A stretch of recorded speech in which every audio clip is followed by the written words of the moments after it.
তো আজকের ফার্স্টের লেকচারের যে বিষয়টা সেটা হচ্ছে হোয়াট ইজ সফটওয়্যার। আমরা সবাই কিন্তু এই সফটওয়্যারগুলোর সাথে পরিচিত। এখানে বিভিন্ন বিএলসি মিডিয়া প্লেয়ার আছে এবং বিভিন্ন প্লেয়ারগুলো আছে যেগুলোকে আমরা সবসময় সফটওয়্যার হিসেবে জানি। কিন্তু এগুলো কেন সফটওয়্যার হলো? আসলে আমাদের মনে এই প্রশ্নগুলো আসছে। হ্যাঁ, এগুলো কেন সফটওয়্যার হলো? সফটওয়্যারটা মূলত কি? আসলে সফটওয়্যারটা মূলত যদি একটু অন্য মানে নিজের ভাষায় যদি জানতে চাই তাহলে সফটওয়্যারটা কি? সফটওয়্যারটা হলো এমন একটা জিনিস যেটা হচ্ছে আমরা ইনপুট দেব, ইনপুট দেওয়ার পর সেটা প্রসেস হবে, প্রসেস হয়ে আউটপুট দেবে। এটা কিভাবে কাজ করে? ধরুন আপনি একটা ক্যালকুলেটর অ্যাপ ওপেন করলেন। ক্যালকুলেটর অ্যাপ ওপেন করে আপনি কি করলেন? 2 + 2 কি করলেন? ইনপুট দিলেন। ইনপুট দেওয়ার পরে ইকুয়াল আসলো কত? ইকুয়াল যখন দিলেন তখন আসলো 4। এই যে 4টা আসলো, 4টা আসার জন্য কিন্তু একটা কি প্রসেস হওয়া লাগছে। প্রসেস হয়ে কিন্তু আমাদের কাছে কি আউটপুট হিসাবে কিন্তু 4 শো করছে। এই যে আউটপুট হিসাবে 4 শো করছে, এটা হচ্ছে সফটওয়্যারের কিন্তু একটা কি বেসিক জিনিস। এটাই জানলে আপনি কি সফটওয়্যার সম্পর্কে সবকিছু জানতে পারবেন। অর্থাৎ সফটওয়্যার কি করে? একটা ইনপুট দিলে ইউজার যখন ইনপুট দেয় সেটা প্রসেস হয়ে আউটপুট হিসাবে আবার কিন্তু কি ইউজারের সামনে কি উত্থাপন করে বা দেয় আর কি। এখানে দেখেন, এখানে ইনপুট, প্রসেস, আউটপুট দেওয়া আছে। তো এখানে দেখেন কি বলছে, এখানে কিন্তু একটা মোবাইল সেট দেওয়া আছে। মোবাইল সেটটা কি? মোবাইল সেটটা হচ্ছে একটা হার্ডওয়্যার। হার্ডওয়্যার কি আপনার সফটওয়্যার ছাড়া পরিচালিত হতে পারবে? কখনোই না। কখনো একটা হার্ডওয়্যার সিস্টেম কখনো সফটওয়্যার ছাড়া পরিচালিত হতে পারে না। আপনি যদি একটা মোবাইলের দিকে দেখেন, সেখানে কিন্তু কি একটা অপারেটিং সিস্টেম আছে। অপারেটিং সিস্টেমটা যদি আপনি আনইনস্টল করা যায়, তো যদি আনইনস্টল করে দেন তাহলে কিন্তু কি ওই মোবাইল ফোনটার কি কোনো ভ্যালু আছে? কোনো ভ্যালু নাই। এজন্য হচ্ছে কি আপনি ওই অপারেটিং সিস্টেমটাকে এমনভাবে ডিজাইন করা হয়েছে যে আপনি ইনপুট দিলে সে প্রসেস হয়ে আবার আউটপুট হিসাবে কিন্তু কি আপনার সামনে দেখাতে পারবে। তাই বলা যায় হার্ডওয়্যার হচ্ছে সফটওয়্যার ছাড়া কি অচল। তো আমরা এর মধ্যে জানতে পারলাম যে সফটওয়্যার কি জিনিস, এটা আশা করি আপনারা বিস্তারিত জেনেছেন। তো এখানে তারপরে একটা ফর্মাল ডেফিনিশন আমাদেরকে দিয়ে দিছে। তো এখানে যদি ফর্মাল ডেফিনিশনের দিকে একটু তাকাই তাহলে এখানে কি লেখছে? 3টা ওয়ের কথা এখানে উল্লেখ করা আছে। একটা হচ্ছে ইনস্ট্রাকশন, ডাটা স্ট্রাকচার এবং ডকুমেন্টেড। তো এখানে হচ্ছে ডকুমেন্টেশন হবে। যাই হোক, সফটওয়্যারটা মূলত এই 3টা অংশের সমন্বয়ে গঠিত। একটা হচ্ছে ইনস্ট্রাকশন, আরেকটা হচ্ছে ডাটা স্ট্রাকচার, আরেকটা হচ্ছে ডকুমেন্টেশন। তো ইনস্ট্রাকশনটা কি? আপনারা ইনস্ট্রাকশন কথাটা যদি মাথায় আসে তাহলে কি আসে? ইনস্ট্রাক্ট দেওয়া। একজনকে আমি বলতেছি, "ভাই তুই এই কাজটা কর।" এটা কি? একটা ইনস্ট্রাকশন হয়ে গেল। তো সফটওয়্যারের বেলায় কিন্তু তা। আপনি যে ইনস্ট্রাকশন দিবেন, যে সেটা কোনভাবে, কিভাবে, কি কাজ করবে, সেটা হচ্ছে একটা ইনস্ট্রাকশন। ধরুন আপনি একটা গেম খেলতেছেন। গেমে যে আপনি একটা ক্লিক দিলে হচ্ছে এটা ফায়ার বাটন হবে। ওটা হচ্ছে কি? একটা ইনস্ট্রাকশন। অর্থাৎ সফটওয়্যারের ব্যবহারও থাক। সফটওয়্যার কিন্তু আপনার ওই ইনস্ট্রাকশন অনুযায়ী কাজ করতে হবে। অর্থাৎ কম্পিউটার প্রোগ্রাম। এখানে কি লিখছে? Instruction that when execute provide desired feature, function and performance. অর্থাৎ এটি বিভিন্ন ফাংশন আপনার সামনে দিবে এবং সে ফাংশন অনুযায়ী কিন্তু সে কি পারফরম্যান্স অনুযায়ী। এছাড়া বিভিন্ন সফটওয়্যারে আমরা যে ফিচারগুলো দেখি সেটা একটা ইনস্ট্রাকশনের আওতায় পড়ে। ফিচার বলতে কি? ধরেন আপনি ফেসবুকে গেলেন, ফেসবুকে হোম বাটন আছে, মেসেজ বাটন আছে, বা ফেসবুক ওয়েবসাইটে গেলেন, ওয়েবসাইটের যে বিভিন্ন ইন্টারফেসের যে ফিচারগুলো আছে, যেমন সেটিং, প্রাইভেসি, এগুলো হচ্ছে কি ইনস্ট্রাকশন, বা ইনস্ট্রাকশন অনুযায়ী কিন্তু সে আউটপুট দিতে পারবে। এবং ডাটা স্ট্রাকচার কি? Data structure that enable the programs to adaptability manipulate information. অর্থাৎ ডাটা স্ট্রাকচার হলো আপনার যে তথ্যগুলো আছে, আপনার যে ইমেল আছে, আর আপনি যে ওরে দিলেন, সেই অনুযায়ী কিন্তু সে কি ইনফরমেশনগুলো কি সে আপনার সামনে সেই অনুযায়ী তথ্য তুলে দিতে পারবে। যেমন আপনি একটা ওয়েবসাইটে গিয়ে আপনার রেজিস্ট্রেশন করলেন। রেজিস্ট্রেশন করার পরে ওই যে আপনার একটা তথ্যগুলো কিন্তু একটা কি ডেটাবেজে সংরক্ষণ হয়ে গেল। ডেটাবেজে সংরক্ষণ হয়ে যাওয়া মানে কি? এটা একটা ডাটা স্ট্রাকচার আছে। স্ট্রাকচারাল ওয়েতে আপনি একটা ওয়েবসাইটে ধরেন একটা মেসেজ পাঠাতে চাইলেন। মেসেজ পাঠানোর জন্য সে আপনাকে কি বলল? রেজিস্ট্রেশন করতে বলল বা লগইন করতে বলল। লগইন ছাড়া কিন্তু আপনি মেসেজ পাঠাতে পারতেছেন না। তো সেখানে কিন্তু একটা স্ট্রাকচারাল ওয়েতে, অর্থাৎ ডাটা স্ট্রাকচার যখন বলবে সেটা কিন্তু ডেটাবেজের সাথে কানেক্টেড আছে। অর্থাৎ এটি কিন্তু আমাদের প্রোগ্রামস টু এডিকুয়েটলি ম্যানিপুলেট ইনফরমেশন। অর্থাৎ এটি যথাযথভাবে আমাদের ইনফরমেশনগুলো চেক করে কিন্তু আবার আমাদের সামনে আমরা সত্য কিনা তা কিন্তু উপস্থাপন করে। আর একটা হচ্ছে ডকুমেন্টেশন। অর্থাৎ ডকুমেন্টেশনটা কি? ধরেন আপনার ওয়েবসাইট কীভাবে পরিচালনা করবেন, কীভাবে কী দিলে কী হয়, একটা প্রপার ডকুমেন্টেশন থাকা লাগবে। ওয়েবসাইটটা কীভাবে হবে? অর্থাৎ আপনার দেখেন একটা সফটওয়্যার যখন আপনি আপনার পিসিতে ইনস্টল দিবেন তখন কী লেখা আসে? সফটওয়্যারটি কীভাবে ইনস্টল দিবেন? এটা একটা কিন্তু আছে। আপনারা যারা ক্র্যাক সফটওয়্যার ইউজ করেন তারা কিন্তু এটা দেখলে অবশ্যই বুঝতে পারবেন যে সেখানে একটা রিডমি ডক্স টেক্সট নামে একটা ফোল্ডার থাকে। ওই টেক্সটটা যখন আমরা ওপেন করি সেখানে দেওয়া থাকে যে কীভাবে আপনি ক্র্যাক ইনস্টল করবেন, এটা কিন্তু দেওয়া থাকে। তো ডকুমেন্টেশনের একটা হচ্ছে হার্ড কপি এবং আরেকটা হচ্ছে কী বলে এটাকে সফট কপি। এখানে কিন্তু সফট কপি নেই। তো হার্ড কপিটা হচ্ছে বিভিন্ন কাগজের ইয়ার মতো কাজ করে, ওইগুলোকে যে যদি ওটা কম্পিউটারের ভাষায় অন্য কিছু বলে সেটা আমরা পরবর্তীতে জানবো। তো আপাতত এগুলো জানলে হবে। তো এখানে আরেকটা চিত্র দেওয়া আছে। এখানে যে হচ্ছে সফটওয়্যারটা কীভাবে গঠিত হয়। সফটওয়্যারটা গঠিত হচ্ছে একটা প্রোগ্রাম লাগে, তারপর একটা গুড ইউজার ইন্টারফেস লাগে। এটা প্রথমে আমাদের একটা সফটওয়্যার গঠিত হলে একটা কিন্তু কি প্রোগ্রাম তো অবশ্যই লাগবে। কোডিং না করলে কি সফটওয়্যার হবে না। তারপর হচ্ছে good user interface. User interface কোনটা? সফটওয়্যারটা আমাদের কীভাবে দেখতে হবে, কীভাবে কী করলে কী হবে। আপনারা যখন ফেসবুকটা ইউজ করেন, ফেসবুকে আগে এরকম ছিল না। তো ফেসবুক যখন আগে তৈরি হয়েছিল ফার্স্ট একটা ইউজার ইন্টারফেস লাগছে না, যে এটা এভাবে দেখাবে। তো ইউজার ইন্টারফেস লাগছে, তারপর হচ্ছে কি অপারেটিং প্রসিডিউর, যে আমাদের এটা হচ্ছে কোন মাধ্যমে চলবে, ওয়েবসাইট চলবে নাকি অ্যাপে চলবে, এটা হচ্ছে অপারেটিং প্রসিডিউর। তারপর হচ্ছে ডকুমেন্টেশন, প্রপার ডকুমেন্টেশন, এটা কীভাবে কী কাজ করবে, এটা হচ্ছে কি প্রপার ডকুমেন্টেশন। ওকে, আমাদের সব কিছু জানা শেষ। এখন আমরা চলে যাব হোয়াট ইজ ইঞ্জিনিয়ারিং। এতক্ষণ আমরা কি জানলাম সফটওয়্যার সম্পর্কে, এখন জানবো ইঞ্জিনিয়ারিং। এখন আসেন, engineering on the other hand is all about developing solution. অর্থাৎ আপনার যে সলিউশন বা আপনার ডেভেলপিং দ্য সলিউশন, অর্থাৎ সলিউশনটাকে ডেভেলপ করবে। আপনি একটা কাজ দিলেন, যেমন সলিউশন কীভাবে করবে, using systematic scientific and well defined principal and method. এটা কীভাবে কাজ করে, systematic scientific and well defined principal method. অর্থাৎ আপনি একটা উদাহরণের কথা যদি চিন্তা করেন, ধরেন একটি বিল্ডিং দিলেন, বিল্ডিং দেওয়ার চিন্তা ভাবনা করতেছেন। এখন বিল্ডিং দেওয়ার চিন্তা ভাবনা করতেছেন, কিন্তু আপনি ইঞ্জিনিয়ারকে বললেন, ভাই আমার নিচের তালা কোনোভাবে দেওয়া সম্ভব না, নিচের তালা কোনো পিলারও থাকবে না, কিছু থাকবে না, আপনি উপরে 6 তালা আছে 6 তালা সব করে ফেলেন। এটা কি কখনো সম্ভব? কখনোই সম্ভব না, এটা কিন্তু হবে না। তাই বলছে যে একটা সিস্টেমেটিক ওয়েতে আমাদের আগাতে হবে। সিস্টেমেটিক ওয়েটা কি, ধরুন আপনি আগে তো আমাদের বিল্ডিংয়ের ভিত্তিটা স্থাপন করতে হবে নাকি, বিল্ডিংয়ের ভিত্তি স্থাপন করে তারপর আপনি 6 তালা ধীরে ধীরে 1 তালা 2 তালা 3 তালা এরকমভাবে তুলবেন না, ওটা হচ্ছে সিস্টেম। এখন সাইন্টিফিক ওয়েটা কি, একটা বিল্ডিংটা দিচ্ছেন, বিল্ডিংয়ের হচ্ছে কি একটা সাইজ মেজারমেন্ট আছে, ওটা হচ্ছে কি একটা সাইন্টিফিক ওয়ে। এবং অয়েল ডিফাইনটা কি, এখন অয়েল ডিফাইন হচ্ছে ভালোভাবে বিল্ডিংটা কেমন দেখাবে, কীরকম হবে, ওটা হচ্ছে অয়েল ডিফাইন। এবং কিছু মেথড আছে, এবং অয়েল মেথডগুলো ফলো করে কিন্তু আমরা কি বিল্ডিংটা দিয়ে দিয়েছি। এখন যদি মেথড ফলো না করেন, বিল্ডিংটা দিয়ে দেন, আপনি তেরা বেকা বিল্ডিং দিয়ে দিয়েছেন, কয়েকদিন পরে ধসে পড়ে গেছে, এটা কি হবে? তাই জন্য বলছে systematic scientific and oil defined principal and মেথডের সাহায্যে যে বিষয়গুলো সলিউশনটা ডেভেলপ করা হয় সেটা হচ্ছে কি ইঞ্জিনিয়ারিং। আশা করি ইঞ্জিনিয়ারিং সম্পর্কে আপনাদের একবারে সম্পূর্ণ ধারণা ক্লিয়ার হয়ে গেছে। এখন আসি ডিফাইন সফটওয়্যার ইঞ্জিনিয়ারিং। এখানে দেখেন একটি সফটওয়্যার দেওয়া আছে। তো এখন আমাদের সফটওয়্যারের কথা মনে হলে কি আসে, বিভিন্ন সফটওয়্যারের কথা মনে আসে, বিভিন্ন অ্যাপের কথা মনে আসে, মোবাইল অ্যাপের কথা বা পিসির যে সফটওয়্যারগুলো আছে ওগুলোর কথা মনে পড়ে। তো যাই হোক, এখানে একটা ফর্মাল ডেফিনেশন দিয়ে দিয়েছে। তখন আমরা কিন্তু কী জানছি, সফটওয়্যার ইঞ্জিনিয়ারিং জানছি, সফটওয়্যার কি আর ইঞ্জিনিয়ারিং কি, এটা দুটো জানছি। আমরা যদি ফর্মাল ডেফিনেশনের দিকে তাকাই, এখানে software engineering is the application of A systematic discipline quantifiable approach to the development operation. অর্থাৎ সফটওয়্যার ইঞ্জিনিয়ার হলো এমন একটা অ্যাপ্লিকেশন যেটা আপনার সিস্টেমেটিক ডিসিপ্লিন হবে, শান্তিপূর্ণ হবে, সিস্টেমেটিক ওয়েতে যাবে এবং কোয়ান্টিফাইবল, সেটা হচ্ছে গণনা করা যায়, অর্থাৎ কোডগুলো গণনা করতে পারবেন। গণনা করার ব্যাপারটা আলাদা, এখানে কেন আসতে জানি না। তো ডেভেলপমেন্ট অপারেশন, তো এটা ডেভেলপ করার জন্য যে অপারেশনটা আছে সেটা মানে একটা ডেভেলপমেন্ট, একটা অপারেশন এবং মেনটেনেন্স, এবং সফটওয়্যারটাকে আপনি পরবর্তীতে চাইলে মেনটেনেন্স করতে পারবেন, মেনটেন করতে পারবেন। অর্থাৎ আমরা যে বিভিন্ন সফটওয়্যারগুলো দেখি একের পর এক কী বলে আপডেট দিতে বলে আমাদের, তো সেগুলো কি একসময় কি মেনটেন হয়।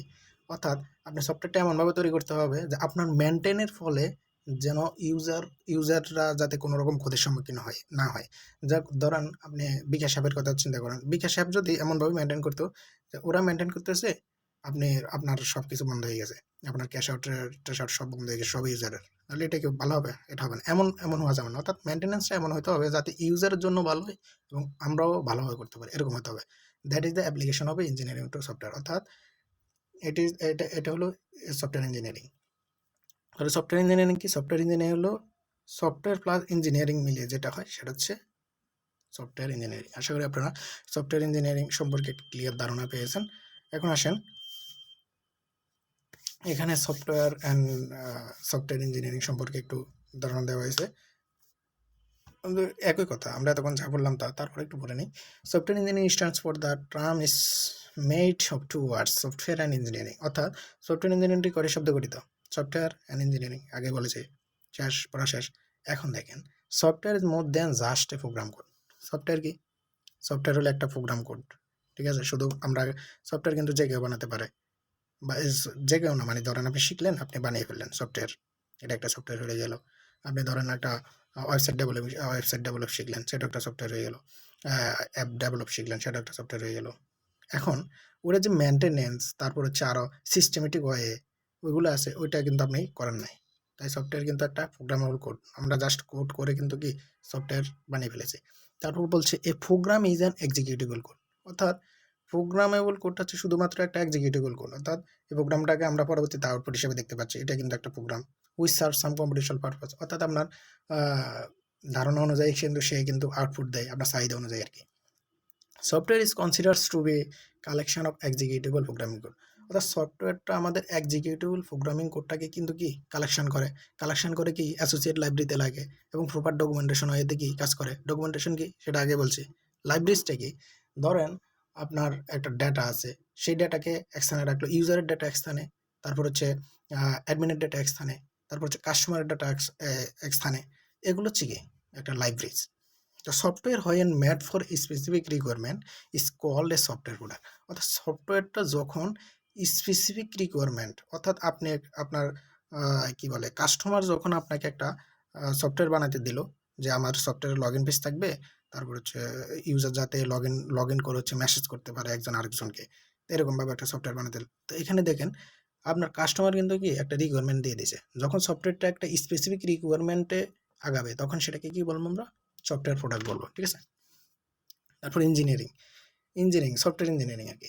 Software engineering on other hand is all about developing product, অর্থাৎ সফটওয়্যার ইঞ্জিনিয়ারিং হলো সফটওয়্যার যে প্রোডাক্টটা আছে এটাকে আমরা ডেভেলপ করবো using well defined scientific principle and method, অর্থাৎ well defined scientific principle and method, মানে একটা সাইন্টিফিক প্রিন্সিপাল এবং মেথড অনুযায়ী কিন্তু যদি আমরা ওইটাকে কাজ করি তাহলে সেটা হবে কি সফটওয়্যার ইঞ্জিনিয়ারিং। আশা করি সফটওয়্যার ইঞ্জিনিয়ারিং কি সেটা সম্পর্কে ভালো একটা ধারণা পেয়েছেন।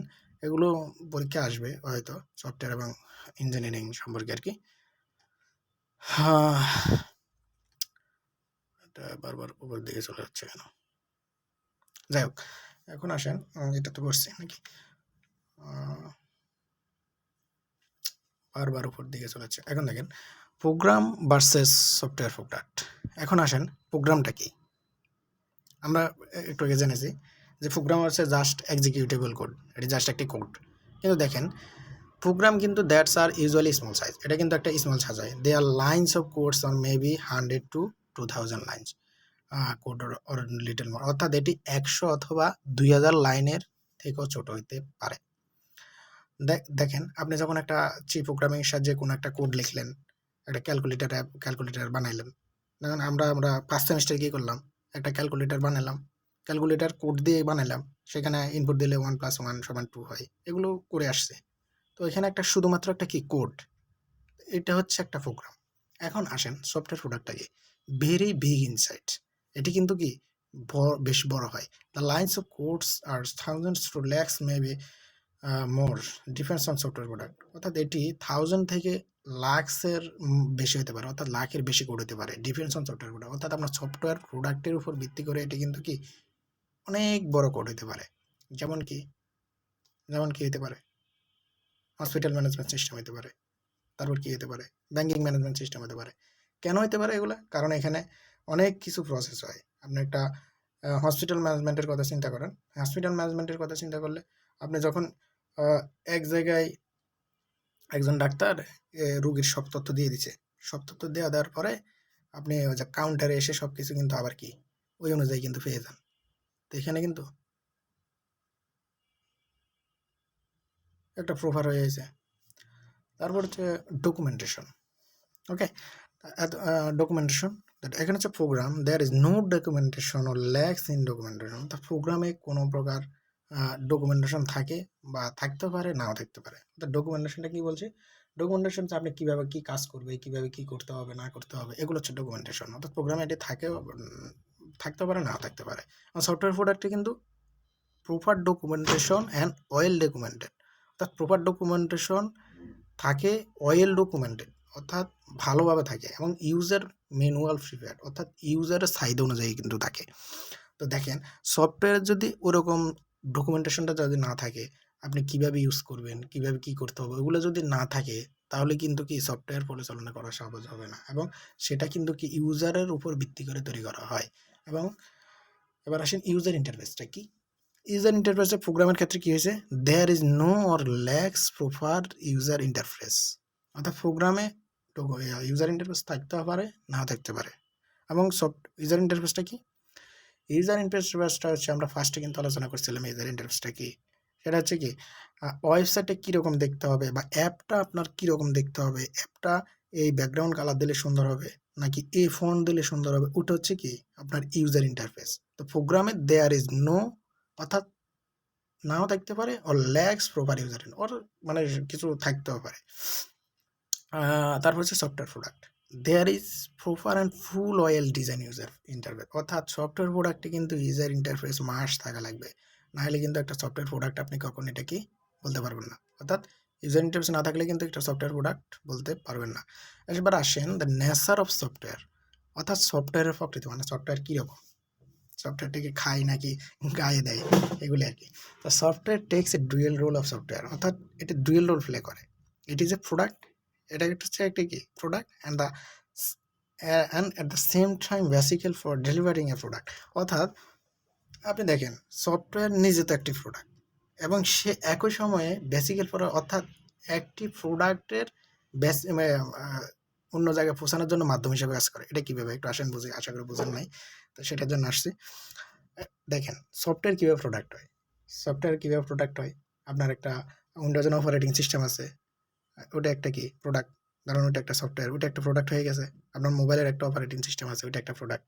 এখন দেখেন বেসিক্যাল ফর ডেলিভারিং প্রোডাক্ট, এটা কীভাবে কাজ করে, অর্থাৎ বেসিক্যাল হিসেবে কাজ করে। বেসিক্যাল মানে কি ট্রাক বা পণ্যবাহী কিছু মাধ্যম আর কি, মানে আপনার সফটওয়্যারকে অন্য জায়গায় পৌঁছানোর জন্য কি মাধ্যম হিসেবে কাজ করে, ওটা হচ্ছে বেসিক্যাল। তো দেখেন সেটা মানে অন্য জায়গায় পৌঁছানোর জন্য সে কিন্তু বেসিক্যাল হিসেবে কাজ করে। দেখুন ই কমার্স ওয়েবসাইটের কথা তুলনা করেন, বা ফুড পান্ডার কথা তুলনা করেন, সে বেসিক্যাল হিসেবে কিন্তু কি কাজ করতেছে। তো তাই জন্য বলছে ইট ইজ এ প্রোডাক্ট, সেটা কিন্তু সে প্রোডাক্ট হইতে পারে, এবং বেসিক্যাল ফর ডেলিভারিং প্রোডাক্ট, এবং বেসিক্যাল হিসাবে প্রোডাক্ট ডেলিভারির জন্য সে কিন্তু কি বেসিক্যাল হিসেবে কাজ করে। এটা ট্রাকও আপনি এটা মনে রাখতে পারেন যে একটা প্রোডাক্ট, তারপর হচ্ছে প্রোডাক্টেরটা অন্য জায়গায় নেওয়ার জন্য কি একটা ট্রাক লাগবে, ওই ট্রাকটা হচ্ছে কি বেসিক্যাল। তো এইভাবে কিন্তু মনে রাখা যায় সহজ সিস্টেম। তো এরপর হচ্ছে ডিফাইনিং সফটওয়্যার তো আমরা একটু আগে ডিফাইন করে দিছি কী কী লাগবে, ইনস্ট্রাকশন লাগবে, ডাটা স্ট্রাকচার লাগে, ডকুমেন্ট, এগুলো তো আপনারা জেনেছেন, তো এই জন্য এগুলো আলোচনা করতেছি না, এগুলো সেমই। তারপর এবার আসেন নিডস অফ সফটওয়্যার ইঞ্জিনিয়ারিং, আসলে আমাদের কেন সফটওয়্যার ইঞ্জিনিয়ারিং দরকার, ঠিক আছে। তো এখানে ফার্স্টে দেওয়া আছে লার্জ সফটওয়্যার, বড় সফটওয়্যার বানাতে অবশ্যই আমাদের সফটওয়্যার ইঞ্জিনিয়ারিং জানা অবশ্যই দরকার। যেমন কেন জানা দরকার, দেখেন এখানে লিখছে it is easier to build a wall than a house or building, অর্থাৎ একটি বিল্ডিংয়ের সাথে কিন্তু একটা ওয়াল তৈরি করা খুব সোজা, তাই না। আপনি একটা 6 তলা বিল্ডিং তৈরি করার সাথে একটা ওয়াল তৈরি করা অবশ্যই সোজা হবে। Likewise as the size of the software becomes a large, এখন ওই অনুযায়ী যখন একটা সফটওয়্যারটা বড় হয় তখন engineering has to steps to give it A scientific process, অর্থাৎ সফটওয়্যারটা যখন বড় হয় তখন একটা সায়েন্টিফিক প্রসেসে কিন্তু কি আগাইতে হয়। ওই সায়েন্টিফিক প্রসেসে আগানোর জন্য অবশ্যই আমাদের কিন্তু সফটওয়্যার ইঞ্জিনিয়ারিং জানা লাগবে। অবশ্যই আপনারা এটা বোঝেন যে একটা সফটওয়্যার তৈরি করতে যদি আমরা সায়েন্টিফিক ওয়েতে না যাই তাহলে সেটা পরবর্তীতে কী ভুল হয়েছে না হয়েছে, ধরুন আপনি একটা প্রসেস করে গেলেন, যে প্রসেসের আপনি কিছুই ডকুমেন্টেশন রেখে গেলেন না, শেষ পর্যায়ে আরেকজন আসলো আপনার ওই প্রসেসে, কিন্তু সে কিছুই বুঝতে পারছে না, তাহলে কিন্তু আপনি স্টেপ বাই স্টেপ কিন্তু এগোলেন না। স্টেপ বাই স্টেপ না এগোনোর কারণে একজন এসে কিন্তু সে এটাকে বুঝতে পারছে না। তাই আমাদের একটা প্রসেস অনুযায়ী যাওয়ার জন্য অবশ্যই সফটওয়্যার ইঞ্জিনিয়ারিংটা জানা লাগবে। তারপর হচ্ছে অ্যাডাপ্টিবিলিটিটা কি, অ্যাডাপ্টিবিলিটি হচ্ছে আপনার সময়ের সাথে তাল মিলিয়ে চলা আর কি, ধরুন যুগের সাথে তাল মিলিয়ে চলতে পারবেন। তো এখানে এটা দ্বারা কি বোঝানো হচ্ছে, if the software process were not based on scientific and engineering concept, অর্থাৎ সফটওয়্যারটা যদি আপনার সায়েন্টিফিক এবং ইঞ্জিনিয়ারিং কনসেপ্টের উপর বেস করে তৈরি না হতো তাহলে কি হতো, it would be easier to recreate new software, অর্থাৎ নতুন একটি software recreate new software than to scale an existing one, অর্থাৎ সফটওয়্যারটি যদি সায়েন্টিফিক এবং ইঞ্জিনিয়ারিং কনসেপ্টের উপর ভিত্তি করে না তৈরি হতো তাহলে এটি কী হতো, একটি নতুন সফটওয়্যার কি বলে এক্সিস্টিং সফটওয়্যারটা তৈরি করতে আমাদের যে টাকা মানে যে সময় লাগতো সেটার চাইতে নতুন একটি সফটওয়্যার তৈরি করা সহজ হয়ে যেত। ধরুন আপনি এমন একটা সফটওয়্যার বানাইলেন যে সফটওয়্যারটা হচ্ছে আপনি কোনো কিছু আপডেটও করতে পারছেন না, আপডেটও করতে পারতেছেন না, কি করবেন নিজেও বুঝতেছেন না। তো এখন এর চাইতে কি আপনি নতুন একটা বানানো সোজা হবে নাকি আপনার ওইটা করা সহজ হবে? আপনি যদি ওইটাই কিছুই করতে না পারেন, এখন আপনি আবার ফার্স্ট থেকে লাস্ট কোড দেখতে হবে বা কি হয়েছে না হয়েছে এরে ভাই এগুলো দেখতে হবে।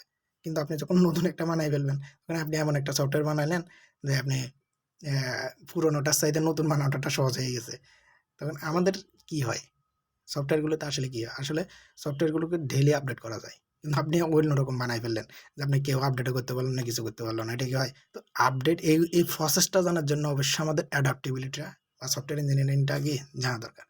এরপর হচ্ছে কস্ট আছে, দ্য হার্ডওয়্যার ইন্ডাস্ট্রি হ্যাজ শোন it's scale and huge manufacturing has lower down the price of computer and electronic hardware, অর্থাৎ হার্ডওয়্যার কোম্পানি গুলো কী করছে যে কম্পিউটার হার্ডওয়্যারের দাম কিন্তু কি স্কেল অনুযায়ী দাম কমাই দিছে, but cost of the software remaining high it for process is not adapted, অর্থাৎ ওই অনুযায়ী আমাদের কিন্তু কি আমাদের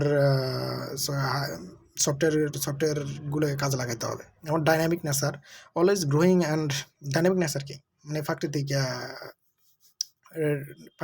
আর কি ডাইনামিক অনুযায়ী এটা একটু বললে জানা যাবে। কই আচ্ছা, always growing and adaptive nature of the software, অর্থাৎ সফটওয়্যারগুলোকে আমাদের যুগ কিন্তু ডেইলি আপডেট হচ্ছে, সফটওয়্যারগুলোকে আপডেট মানে সবাই ইউজার কিন্তু নতুন ইন্টারফেস চাই, যুগ যত আপডেট হচ্ছে ইউজার কিন্তু আপনাদের সবসময় নতুন আপডেট চাই। যেমন ফেসবুকের কথা যদি আপনি চিন্তা করেন, ফেসবুক আগে কেমন ছিল এখন কী হয়ে গেছে, টুইটারের কথা চিন্তা করেন, টুইটার আগে ছিল কিছুদিন আগে ছিল টুইটার, তারপর হয়ে গেছে এক্স এখন। তো ডিপেন্ডস অন দ্য মানে আপনার ইউজারের উপর ডিপেন্ডস করে যে আপনার সফটওয়্যারটা কীরকম হবে। If the nature software is always changing, যদি সফটওয়্যারটা অলওয়েজ চেঞ্জিং হয়, new enhancements need to be done exciting one, এগুলো ঠিক আছে। তারপর হচ্ছে কোয়ালিটি ম্যানেজমেন্ট, আপনার সফটওয়্যারটা একটা কোয়ালিটি থাকতে হবে, কোয়ালিটি অবশ্যই ম্যানেজমেন্ট করতে হবে। Better process of A software development provides better and quality software product, অর্থাৎ বেটার প্রসেস, এই যে প্রসেসগুলো জানার জন্য অবশ্যই আমাদের কিন্তু সফটওয়্যার ইঞ্জিনিয়ারিং জানা দরকার। সফটওয়্যার ইঞ্জিনিয়ারিং না জানলে এই প্রসেসগুলো কিন্তু আপনি কি ভালোভাবে সম্পন্ন করতে পারবেন না। এবার আসি the role of software engineering, এখানে কিন্তু খুব মজার একটা চিত্র দেওয়া আছে, চিত্রটা অনেকেই বুঝে না ভালো করে। তো এখানে ম্যাগের ভিতরে একটা কাস্টমার, এখানে একটা ব্রিজ দেওয়া আছে, এখানে একটা প্রোগ্রামার দেওয়া আছে, আবার এখানে একটা সফটওয়্যার ইঞ্জিনিয়ার লেখা আছে।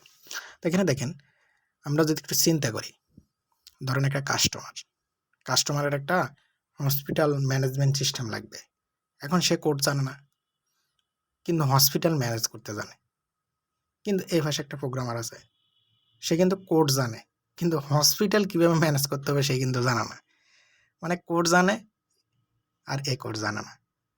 এখন এই দুইটার মধ্যে অবশ্যই সংযোগ থাকতে হবে, এই সংযোগটা করে দিবে কে? Software engineering.